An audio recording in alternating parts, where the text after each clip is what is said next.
Hey guys, in this video we'll show you how to reset your Betway password. Alright, so let's begin with the video.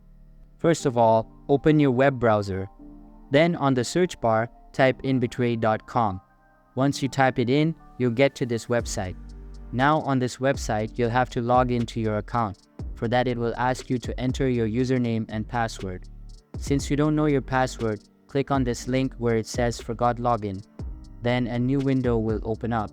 In this box, you'll have to enter your username or your email address. So go ahead and do that. Once you have done so, click on the Submit button.